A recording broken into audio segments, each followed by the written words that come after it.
الحمدللہ کفا والصلاة والسلام علی من اصطفیٰ اما بعد۔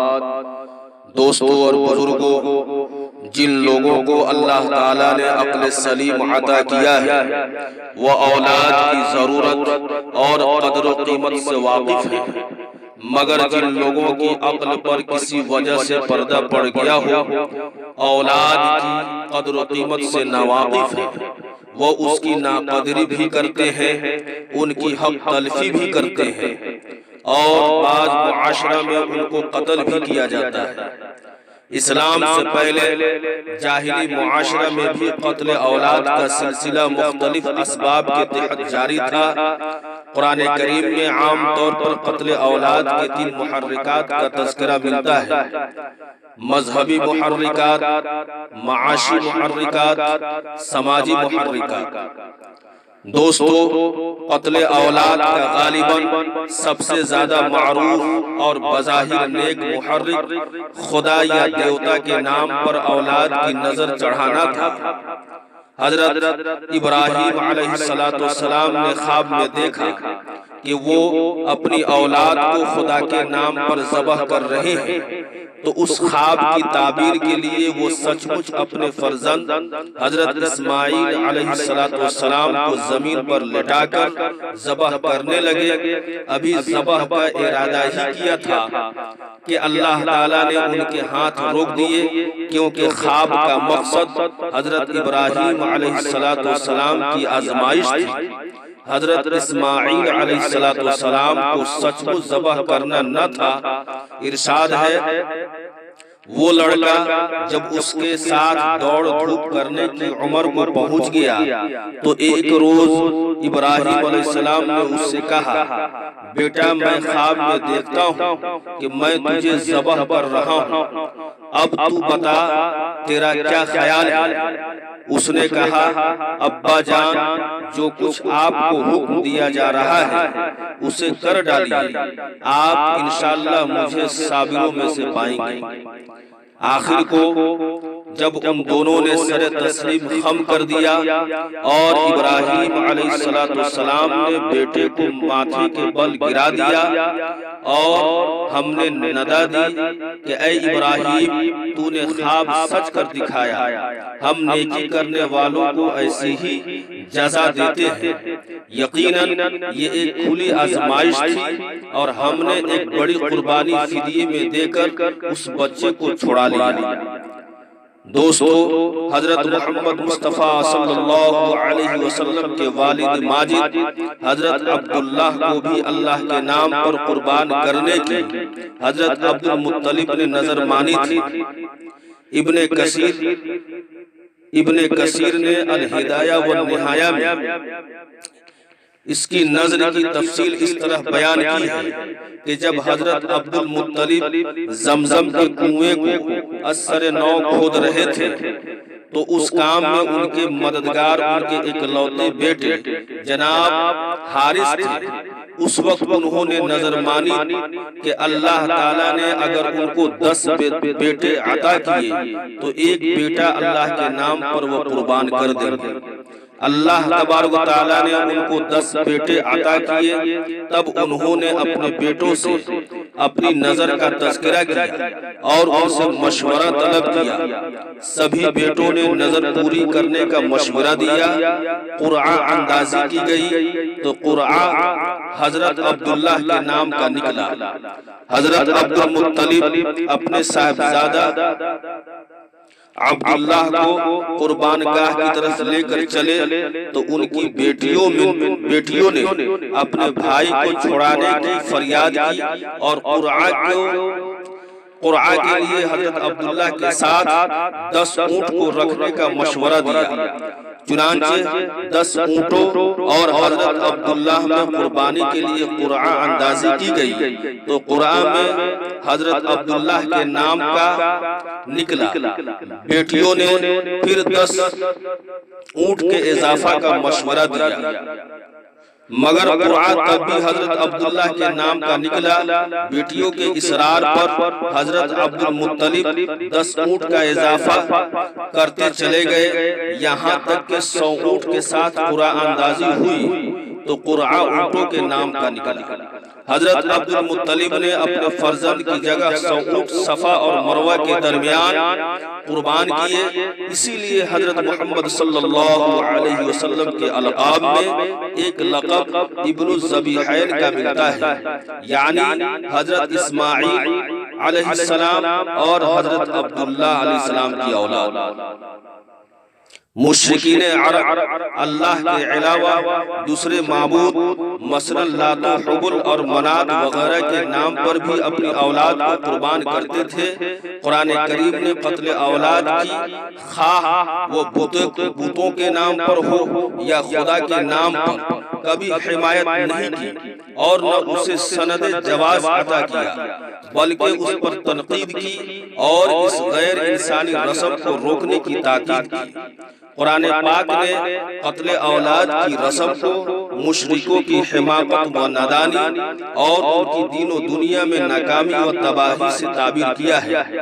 اللہ تعالیٰ کا ارشاد ہے، یقیناً خسارے میں پڑ گئے وہ لوگ جنہوں نے اپنی اولاد کو جہالت و نادانی کی بنا پر قتل کیا اور اللہ کے دیے ہوئے رزق کو اللہ پر افتاء پردازی کر کے حرام ٹھہرا لیا۔ یقیناً وہ بھٹک گئے اور ہرگز وہ راہ راست پانے والوں میں سے نہیں۔ دوستو، دوسری جگہ ارشاد خداوندی ہے، اور اسی طرح بہت سے مشرکوں کے لیے ان کے شریکوں نے اپنی اولاد کے قتل کو خوشنما بنا دیا ہے تاکہ ان کو ہلاکت میں مبتلا کرے اور ان پر ان کے دین کو مشتبہ بنا دے۔ اگر اللہ چاہتا تو ایسا نہ کرتے، لہٰذا انہیں چھوڑ دو کہ اپنی افتاء پردازیوں میں لگے رہے۔ دوستوں اور بزرگوں، قتل اولاد کا دوسرا محرک معاشی اور اقتصادی تھا۔ حجاز عرب کا علاقہ زراعت کے لحاظ سے کارآمد نہ تھا۔ عربوں کا گزر بسر یا تو غلہ پانی پر ہوتا تھا یا تجارت پر۔ جو تاجر تھے ان کی تعداد کم تھی، معاشی پسماندگی میں عام طور پر لوگ مبتلا تھے، اس لیے بعض لوگ مفلسی اور فقر و فاقہ کے خوف سے اپنی اولاد کو قتل کر دیتے تھے۔ قرآن کریم نے فقر و فاقہ کے خوف سے اولاد کو قتل کرنے کی مذمت کی اور اس غیر انسانی عمل کو روکنے پر زور دیا۔ اللہ تعالیٰ کا ارشاد ہے، ان سے کہو کہ آؤ میں تمہیں سناؤں تمہارے رب نے تم پر کیا پابندیاں عائد کی ہیں، یہ کہ اس کے ساتھ کسی کو شریک نہ کرو اور والدین کے ساتھ نیک سلوک کرو اور اپنی اولاد کو مفلسی کے ڈر سے قتل نہ کرو، ہم تمہیں بھی رزق دیتے ہیں اور ان کو بھی دیں گے، اور بے شرمی کی باتوں کو قریب بھی نہ جاؤ، خواہ وہ کھلی ہو یا چھپی، اور کسی جان کو جسے اللہ نے محترم ٹھہرایا ہے ہلاک نہ کرو مگر حق کے ساتھ۔ یہ باتیں ہیں جن کی ہدایت اس نے تمہیں کی ہے، شاید کہ تم سمجھ بوجھ سے کام لو۔ دوستوں اور بزرگوں، دوسری جگہ ارشاد فرمایا، اپنی اولاد کو افلاس کے اندیشے سے قتل نہ کرو، ہم انہیں بھی رزق دیں گے اور تمہیں بھی۔ در حقیقت ان کا قتل ایک بڑی خطا ہے۔ دوستوں اور بزرگوں، قتل اولاد کا تیسرا محرک سماجی تھا اور اس کا نشانہ لڑکیاں بنتی تھی۔ عرب کے بعض قبائل کو شرم محسوس ہوتی تھی کہ وہ لڑکیوں کے والد کہلائیں، کیونکہ لڑکیاں دوسروں کے عقد میں چلی جاتی تھی، جنگوں میں کنیز بنائی جاتی تھی اور شب خون مارنے والے لڑکیوں کو اٹھا لے جاتے تھے۔ ان جیسے اسباب کی وجہ سے وہ لڑکیوں کو جینے کے حق سے محروم کر دیتے تھے اور پیدا ہونے کے بعد زندہ درگور کر دیتے تھے۔ قرآن پاک نے نہ صرف اسے انسانیت سے گری ہوئی حرکت قرار دیا اور صفاقی کے عمل سے تعبیر کیا، بلکہ لڑکیوں کو باعث عار سمجھنے والے معاشرہ کی ذہنی اور نفسیاتی کیفیت کا محاسبہ کرتے ہوئے فرمایا، جب ان میں سے کسی کو بیٹی کے پیدا ہونے کی خوشخبری دی جاتی تھی تو اس کے چہرے پر کلون چھا جاتی تھی اور وہ بس خون کا سا گھونٹ پی کر رہ جاتا تھا۔ لوگوں سے چھپتا پھرتا ہے کہ اس بری خبر کے بعد کیا کسی کو منہ دکھائے، سوچتا ہے کہ ذلت کے ساتھ بیٹی کو لیے رہے یا مٹی میں دبا دے۔ دیکھو کیسے برے حکم ہیں جو یہ خدا کے بارے میں لگاتے ہیں۔ دوستو، اگر قتل اولاد کے مذکورہ تینوں محرکات پر غور کیا جائے تو معلوم ہوگا کہ یہ صرف اسلام سے پہلے کے جاہلی معاشرہ میں ہی رائج نہ تھا، بلکہ آج کے تعلیم یافتہ، ترقی یافتہ اور تعلیمی لحاظ سے روشن خیال معاشرہ میں بھی رائج ہے۔ آج بھی اولاد کو بھیٹ چڑھانے کا سلسلہ جاری ہے، آج بھی لڑکیاں جینے کے حق سے محروم کی جا رہی ہیں۔ فرق صرف اتنا ہے کہ جاہلی معاشرہ میں قتل اولاد کے جدید سائنسی آلات موجود نہ تھے، اس لیے وہ پرانی روایتی انداز کے اختیار سے مثلا تلوار، چھری، کدال اور پھاوڑے کا استعمال کرتے تھے۔ آج جبکہ یہ میڈیکل سائنس نے ترقی کر لی ہے تو یہ ہتھیار ناکارہ بن گئے ہیں اور نہایت نفیس قسم کے آلات ایجاد ہو گئے ہیں۔ اب تو دواؤں اور اسقاط کے جدید طریقوں سے بچوں کو رحم مادرہی میں ہی قتل کر دیا جاتا ہے۔ والدین پر نہ تو قتل کا الزام عائد ہوتا ہے اور نہ ان کو زمانہ وحشی اور غیر مہذب قرار دیتا ہے۔ بقول شاعر، دامن پر کوئی چھینٹ نہ خنجر پہ کوئی داغ، دامن پہ کوئی چھینٹ نہ خنجر پہ کوئی داغ، تم قتل کرو ہو کہ کرامات کرو ہو۔